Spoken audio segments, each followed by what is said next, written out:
Assalamualaikum warahmatullahi wabarakatuh. Pemirsa Sultan TV, selamat pagi semuanya. Apa kabar? Semoga dalam keadaan sehat dan hari ini semangat ya untuk beraktivitas. Seperti biasa pemirsa, di pagi hari ini tentunya kita menemani Anda dalam Bijak Hari ini di edisi Jumat 5 Agustus 2022. Namun sebelum kita membahas tema kita yang sangat menarik ya terkait dengan kebaya Goes to UNESCO, kita ingatkan kembali untuk Anda yang belum memfollow media di Instagram kita di @sultantv.co dan juga @beritasultantv. Lalu fanpage Facebook kita di @kreatifsultan dan juga YouTube streaming kita di Sultan TV. Di segmen ketiga Anda juga bisa bergabung untuk langsung bertanya perihal tema yang akan kita bahas bersama dengan narasumber kita hari ini, dan Anda juga bisa menyaksikan tayangan kita melalui TV satelit Nin Media di channel 026. Dan pemirsa, seperti kita ketahui bersama bahwa Indonesia ini punya satu pakaian tradisional ya atau khasnya, yakni kebaya. Di setiap daerah juga ini ada kebaya Jawa, kebaya Betawi, kemudian juga ada kebaya Madura, dan ini adalah akulturasi budaya. Senang sekali di pagi hari ini kita sudah terhubung dengan narasumber kita, aktivis berkebaya begitu ya.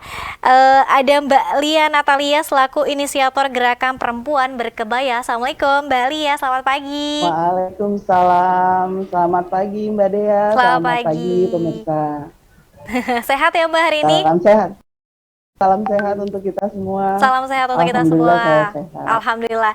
Mbak Lia, ini menarik kalau kita lihat media sosial Mbak Lia sendiri juga ini full semuanya pakai kebaya Mbak. Dari tahun berapa sih Mbak selalu pakai kebaya?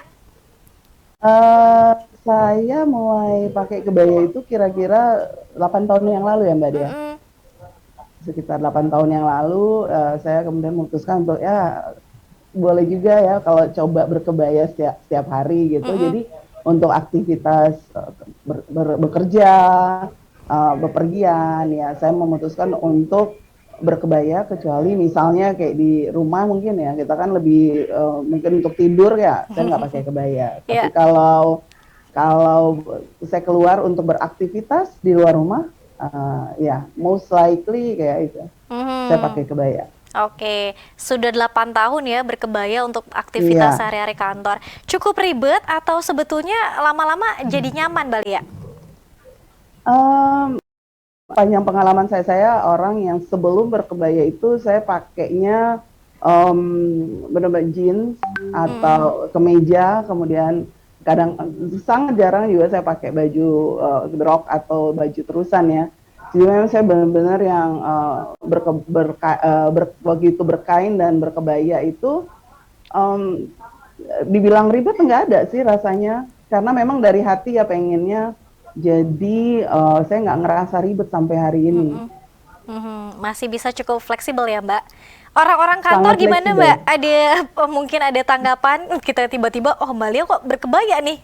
Iya, iya, iya. Karena orang biasanya ngeliat saya kan pakai celana panjang, pakai kemeja, Mm-mm. atau pakai blus ya. Tiba-tiba saya memutuskan untuk berkebaya sehari-hari. Awalnya sih dikira mau kondangan ya. Orang kan kalau di Indonesia kita Iya. identik dengan pergi ke undangan. Tapi kok undangan tiap hari. Tapi waktu itu saya kebetulan sebuah perusahaan asing. Saya kemudian menyampaikan pada atasan saya kalau eh saya mau pakai seperti ini nih bajunya orang Indonesia, nggak apa-apa kan ya, karena aktivitas pekerjaan saya kan memang harus keluar keluar kantor, Mm-mm. harus Mm-mm. benar-benar yang ke alam atau segala macam. Dia bilang, oh it's okay, sepanjang bisa jalan dan kamu tidak terganggu.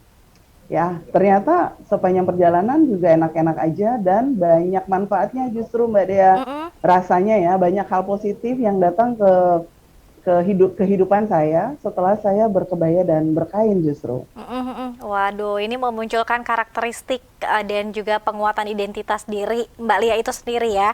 Nah Mbak, Betul. tanggapannya nih soal kebaya, kalau kita baca sejarah, mungkin bisa dikoreksi juga sama Mbak Lia, ini sekitar 500 tahun yang lalu ya Mbak, ini kalau kebaya di Indonesia ini sudah ada. Apa sih yang menariknya dari kebaya ini Mbak? Itu sebenarnya memang benar tadi Mbak Dea disampaikan bahwa pada awal bahwa ini ada proses akulturasi budaya. Mm-mm. Ya, jadi awalnya tuh orang di Nusantara, nanti ini bisa dibuktikan ya di relief-relief di candi-candi. Orang Nusantara itu atau termasuk hari ini Indonesia itu topless, tidak menggunakan pakaian bagian atas. Jadi kalau dikatakan aurat itu yang ditutup itu hanya di tubuh bagian pusar ke bawah ya. Mm-mm. Kalau saya itu bisa ditemukan di relief-relief candi sampai hari ini itu bahwa memang seperti itu. Bagaimana orang supaya bisa diketahui status sosialnya gitu ya, itu dengan perhiasan.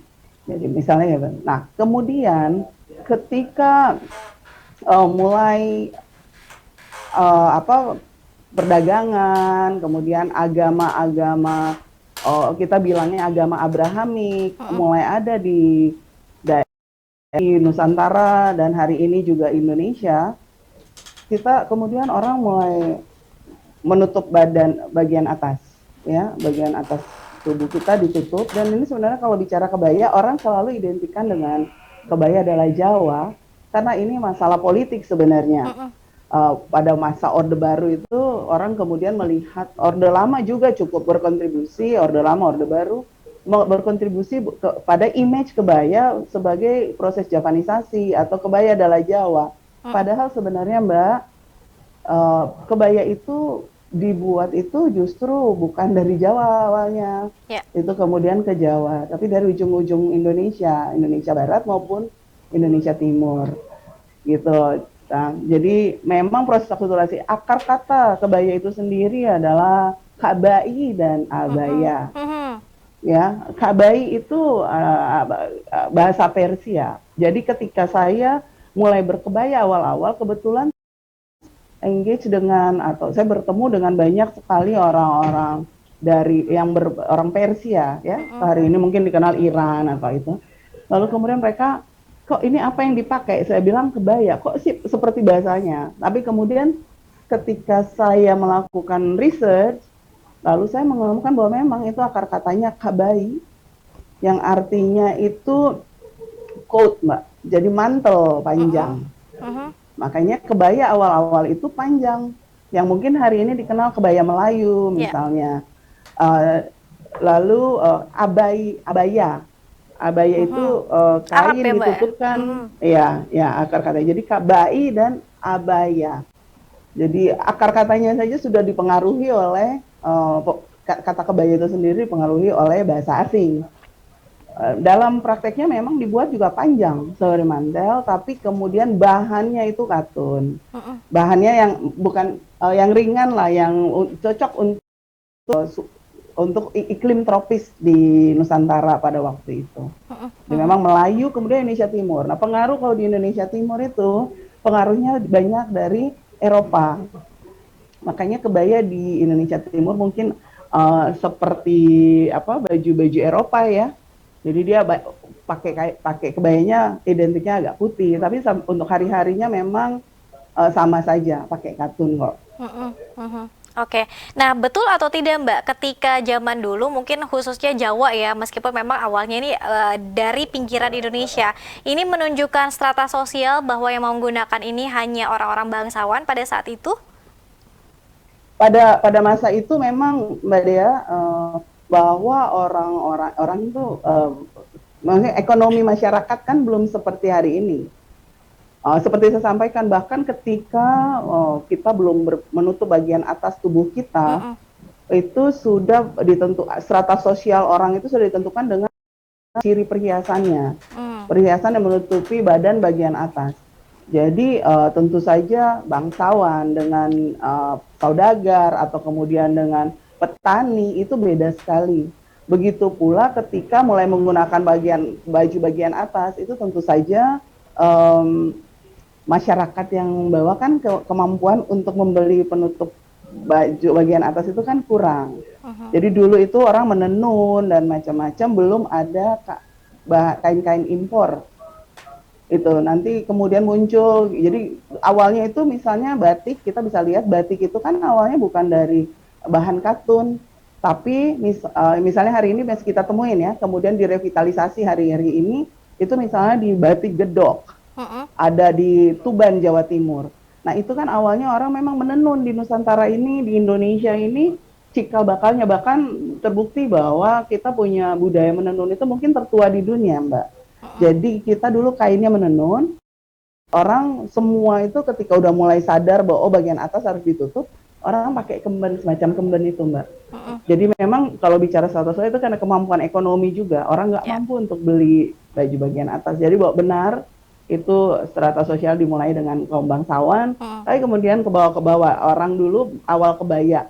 Kalau orang biasa itu kan pakai sorjan, hari ini bahan-bahan yang untuk sorjan itu kan itu ditenun. Kalau untuk cowok itu. Oke. Nah, Mbak Lia mungkin boleh diceritain juga soal inisiasi gerakan perempuan berkebaya. Sudah ada berapa anggotanya, Mbak? Dan apakah cukup sulit ketika menularkan virus berkebaya ini kepada orang lain, Mbak? Kalau saya Mbak ditanyain sulit atau tidak, hampir boleh dikatakan saya tuh jarang bisa bilang itu sulit, karena saya cukup optimis. Saya awalnya dengan teman-teman itu hanya menularkan apa yang kita cintai, apa yang kita suka kepada orang lain. Jadi memang ketika memulai gerakan ini tidak punya apa. Kalau hari ini kemudian banyak teman-teman membawa kebaya untuk go to UNESCO, itu hal yang menjadi bonus dalam perjalanan gerakan ini. Jadi memang itu bukan tujuan dari awal bahwa ini gerakan bahwa kami suka begini, lalu tidak berbuat apa-apa, ya udah ngumpul aja sama sesamanya. Awalnya sebenarnya itu mengumpulkan orang-orang yang punya minat yang sama, punya kecintaan yang sama, cinta pada busana tradisional. Jadi sebenarnya kebaya itu hanya salah satu, Mbak. Indonesia tuh Ya, kaya banget, betul. sangat kaya, termasuk kaya dengan fashionnya, tradisional fashionnya luar biasa. Kebaya ini hanya salah satu dari sekian banyak, tapi karena dia sering dipakai di seluruh Indonesia, ada muncul berbagai macam kebaya di seluruh Indonesia. Jadi kemudian itu yang menjadi pintu masuk kita untuk memperkenalkan bukan hanya busana fashion tradisional, tapi kemudian budaya Indonesia secara luas. Kita melihat hari ini minat terhadap tari-tarian, terhadap lagu-lagu tradisional dan lain-lain itu makin banyak. Itu sih Mbak.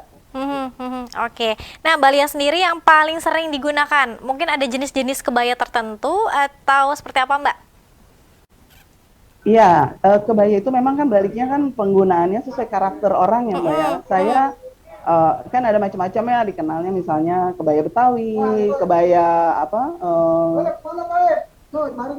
kebaya Betawi ataupun kebaya enci misalnya ya, kutu baru. Nah, yang saya sering pakai itu yang menurut saya sesuai karakter saya adalah kebaya kutu baru.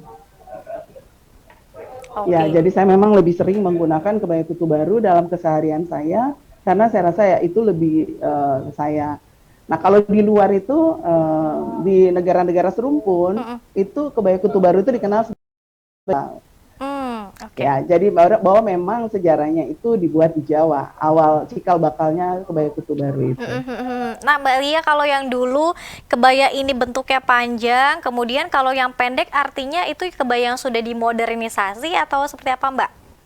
Ya, jadi makin kalau panjang kan ya, orang mungkin kemudian modifikasi untuk ringkasnya. Ringkasnya misalnya kemudian kayak kutu baru ini adalah modifikasi. Dulu dalam orang itu pakai kemben di dalam, lalu kemudian kebaya itu seperti yang Mbak mungkin hari ini dikenal sebagai kebaya Kartini itu. Ya. Itu jadi orang kemudian kan harus ditutup kan depannya. Mungkin zaman dulu itu penitinya nggak banyak ya Mbak ya, atau nggak punya, belum ada kancing atau apa yang seperti hari ini. Jadi kemudian orang mengakalinya.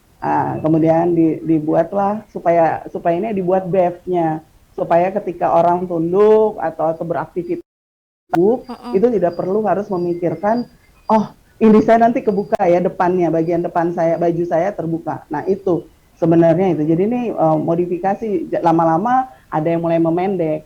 Jadi beda Mbak, di orang Melayu kebayanya sangat panjang. Orang Jawa bangsawan zaman dulu itu juga panjang. Hampir semua sebenarnya di daerah di Indonesia, kalau untuk acara resmi pada masanya itu panjang kebayanya. Lalu untuk ringkas, kemudian dimodifikasi menjadi makin pendek. Oke, dan warnanya juga semakin menarik, bahan-bahannya juga ini semakin bervariasi ya Mbak Lia ya. untuk kebaya Sebenarnya digunakan? dulu juga udah Mbak Dea. Oh sudah, Jadi oke. kalau kayak jadi seperti yang saya pakai ini nih dulu mungkin gini, kita untuk membeli bahan apa yang ada aja, ya kan? Tapi kemudian itu dalam perkembangannya, dalam pengamatan saya, itu menjadi salah satu pakem fashion yang bisa saya bantah apa yang selama ini kita pegang gitu. Bahwa kalau misalnya itu bercorak, bawahnya harusnya polos atau sebaliknya. Ternyata dalam temuan saya, berkebaya dan berkain atau berbusana tradisional Indonesia lainnya, itu boleh saja sepanjang itu bagaimana kita memadu badankan warna-warna itu agar senada seirama ya. Jadi dia nggak norak, tidak menyakitkan mata orang yang melihat. Jadi estetikanya dapat. Kita juga ketika berpakaian seperti ini bukan hanya asal gitu Mbak, tapi memang kita mengasah juga kecerdasan kita Mm-mm. untuk memadu padankan. Dan itu cukup dari buat saya untuk secara psikologi itu sangat baik. Mhm, mhm, mhm. Oke, Mbak Lia, kita harus jeda terlebih dahulu. Nanti kita juga akan bahas soal kebaya Goes to UNESCO. Meskipun memang tidak secara resmi Mbak Lia yang mendaftarkan ini ya. Nanti kita akan bahas dan apa sih kemudian keuntungannya kalau misalnya kebaya ini sudah terdaftar sebagai warisan tak benda di UNESCO. Tetap bersama kami pemirsa dalam